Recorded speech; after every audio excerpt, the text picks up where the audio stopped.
Assalamualaikum warahmatullahi wabarakatuh. Di pertemuan ke-15, saya bagi ke dalam dua bagian, ada part 1 dan part 2. Untuk penilaian, untuk part 1 kita bahas mengenai penilaian kinerja.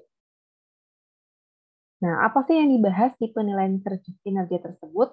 Walaupun kalian memang di jurusan manajemen, tapi maksud di sini adalah mengenai bagaimana perhitungan ROI, kemudian residual income, kemudian perhitungan biaya absorpsi dan biaya variabel yang memang terkait dengan akuntansi biaya. Nah, di sini saya mau menjelaskan terlebih dahulu bahwa setiap perusahaan itu ada atau masing-masing perusahaan bisa mengelompokkan ke dalam 4 pusat pertanggungjawaban. Ada perusahaan yang menggolongkan ke pusat biaya, ada yang pusat pendapatan, ada pusat laba, dan pusat investasi. Nah, biasanya mereka menggolongkan untuk pusat biaya. Apa saja yang digolongkan ke dalam pusat biaya berarti berdasarkan biaya yang dikeluarkan. Akan dikelompokkan ke dalam satu bagian. Kemudian pusat pendapatan. Apa saja sih yang masuk ke dalam pendapatan dan biaya yang ada di unit tersebut?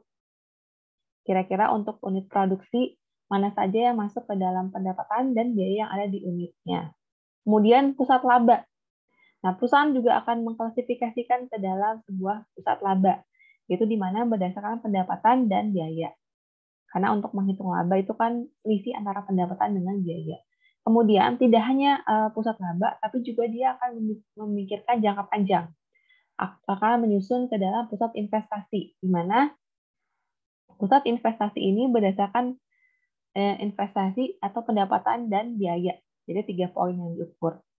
Nah, alat ukurnya itu dengan ROI dan RI. Ini yang pertama adalah ROI atau Return on Investment. Mungkin bahasanya umum ya. Mungkin sudah pernah mendengar mengenai ROI. Apa itu ROI? Adalah merupakan perbandingan laba dengan investasi yang digunakan untuk menghasilkan laba. Jadi perbandingan antara keuntungan yang diperoleh dengan investasi atau dana yang dikeluarkan untuk kegiatan produksi. ROI ini merupakan alat ukur kemampuan perusahaan dalam menghasilkan keuntungan dengan seluruh aktiva yang tersedia. Berapa banyak keuntungan yang dapat diperoleh jika perusahaan memaksimalkan aktiva yang sudah dimilikinya. Dan dapat melihat sampai seberapa besar sih tingkat laba yang dihasilkan atas jumlah investasi yang telah ditanamkan. Nah, rumusnya, kalau versi dari Syamsuddin, return on investment itu diukur dengan net profit after tax atau pendapatan bersih, laba bersih setelah pajak dibagi dengan total aset, total aktiva, baik itu aktiva tetap maupun aktiva lancar. Atau juga dapat menggunakan rumus profit margin dikali dengan perputaran aktiva. Bagaimana cara menaikkan ROI? Karena perusahaan itu diharapkan dapat meningkatkan ROI-nya. Yang pertama adalah dia dapat memangkas biaya-biaya untuk menaikkan profit margin. Kedua, dia dapat mengurangi aktiva untuk meningkatkan rasio perputaran aktivanya. Jadi yang tadinya aktivanya cukup besar, maka dia kurangi agar ketika dihitung perputaran aktivanya juga tidak terlalu besar. Kemudian meningkatkan penjualan. Itu yang utama ya, bagaimana meningkatkan return on investment.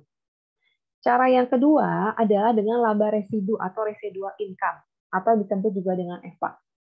Metode ini digunakan untuk menutupi kelemahan yang ada pada metode ROI. Jadi ROI sendiri juga belum maksimal. Pengertian dari RI ini menurut Supriyono adalah residual income atau laba sisa. Sama juga residu ya, jadi sisa. Laba sisa adalah laba yang dihitung dari selisih antara laba sebelum pajak dikurangi dengan biaya modal dan diperhitungkan atas investasi. Biaya modal yang diperhitungkan tersebut merupakan biaya kesempatan atau opportunity cost atas investasi yang ditanamkan. Jadi kalau ROI menggunakan laba setelah pajak, sedangkan kalau menggunakan residual income berarti laba sebelum pajak. Laba residu atau residual income adalah kelebihan laba operasi divisional di atas jumlah minimal laba operasi yang dikehendaki yang ditentukan oleh manajemen senior dengan memperhitungkan faktor seperti biaya modal, kegiatan bisnis perusahaan, dan lain-lain. Nah, rumusnya, NOPAT dikurangi biaya modal. NOPAT itu adalah laba bersih operasi setelah pajak. Kemudian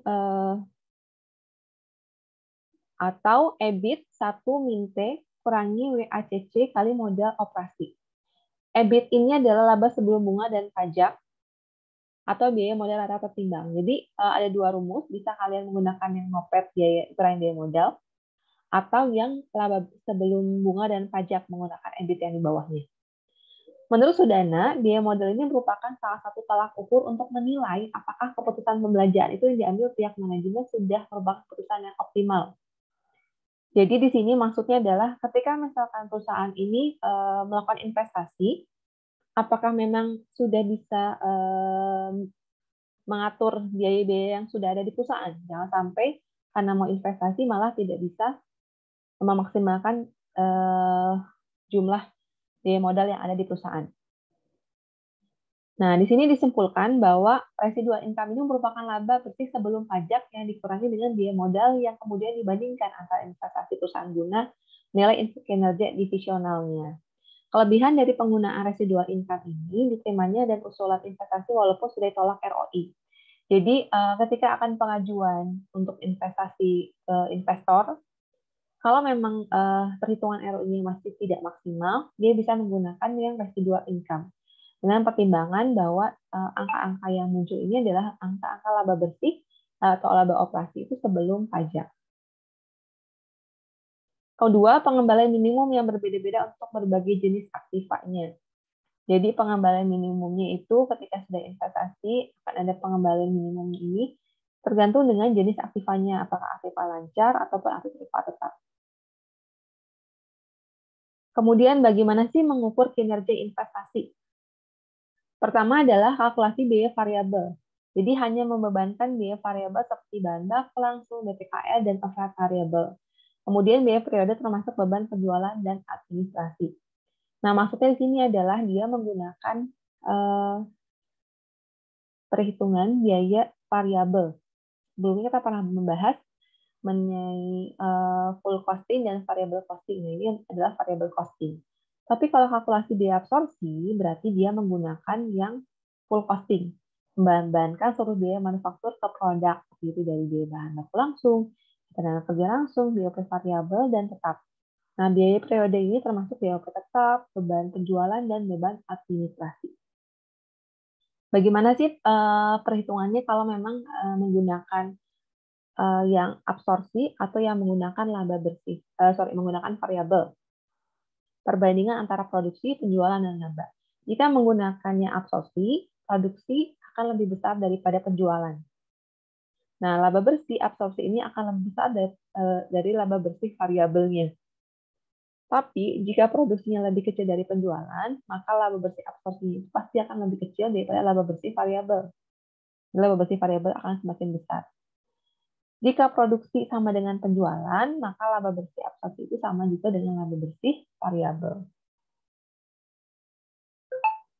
Mungkin itu yang dapat disampaikan di pertemuan ke-15 sesi 1. Nanti akan dilanjutkan ke sesi 2.